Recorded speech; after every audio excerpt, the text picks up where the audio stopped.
இந்த மனுஷனை பார்த்தாயா நீங்க குறை சொல்லுந்தீங்க இத்தனை நாளா? இங்க பாருங்க, மக்கள் கூட ஒய்ப் பண்ணுகிறாரு அவரு. இவரை போய் நீங்க வண்டியிலேயே உள்ளவே உட்காந்துக்கு சொல்றீங்க, ரோட் ஷோ பண்ணுவானா சொல்றீங்க, மக்களை பார்க்கவானா சொல்றீங்க. பாவமையா அவர் பாருயா எவ்வளவு சந்தோஷமா இருக்கிற மக்களை பார்த்து. இதை நோட் பண்ணீங்களா? யாருப்பா நீங்க?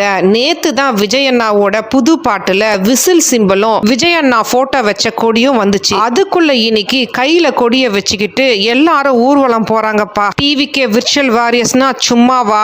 நீங்க வேற லெவல் பா. தண்ணி ஒருத்த படிச்சு வரான், விசில் ஒண்ணு அடிச்சு வரான், தடைய வச்சா உடச்சு வரான் தளபதி. தப்பு நடந்தா உருமு சின்ன, வெற்றி அடைஞ்சா ஒலிக்கு சின்ன, தளபதிக்கே பிறந்த சின்ன விசிலடி. அரசியலுக்கு வந்தாலும் அதே ஸ்டைலு தான். தொண்டன் போட்ட மாலையை அப்படியே பிடித்த விஜய் அண்ணாயின் திருச்சி. தண்ணி ஒருத்த படிச்சு வரான், விசில் ஒண்ணு அடிச்சு வரான், தடைய வச்சா உடச்சு வரான் தளபதி. தப்பு நடந்தா உருமு சின்ன, வெற்றி அடைஞ்சா ஒலிக்கு சின்ன, தளபதிக்கே பிறந்த சின்ன விசிலடி. பணத்தை சேர்க்கும் இந்த அரசியலை தேடி சனத்தை இங்க ஃப்ரேம் பாருங்க ஜி.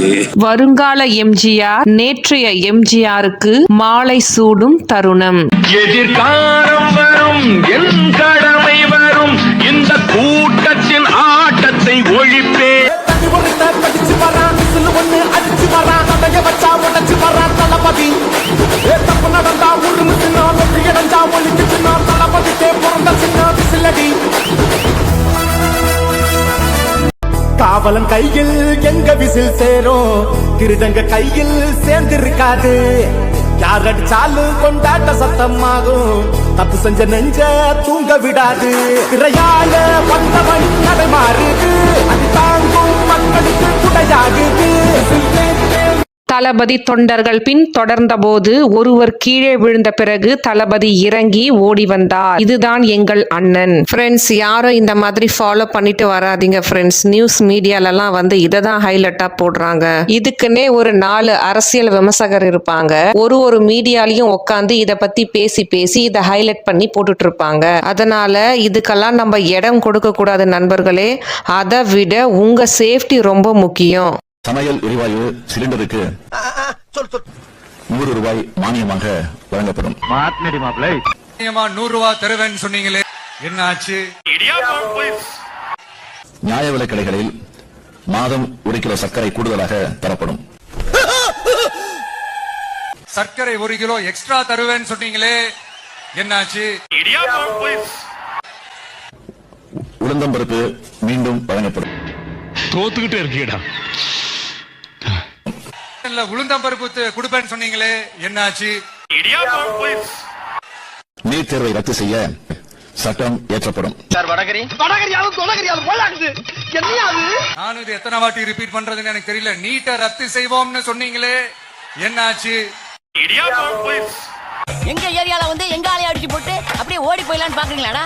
அது இந்த ராகுல் இருக்கிற வரைக்கும் நடக்காது. நடைபெறுகின்ற கூட்டத்தில் 1 லட்சத்திற்கும் மேற்பட்டோர், கொஞ்சம் பொறு, மிஷின் நிக்கட்டும். 1 லட்சத்திற்கும் மேற்பட்டோர் இந்த தேர்தல் பிரச்சார பயணத்திலே பங்கெடுப்பார்கள்.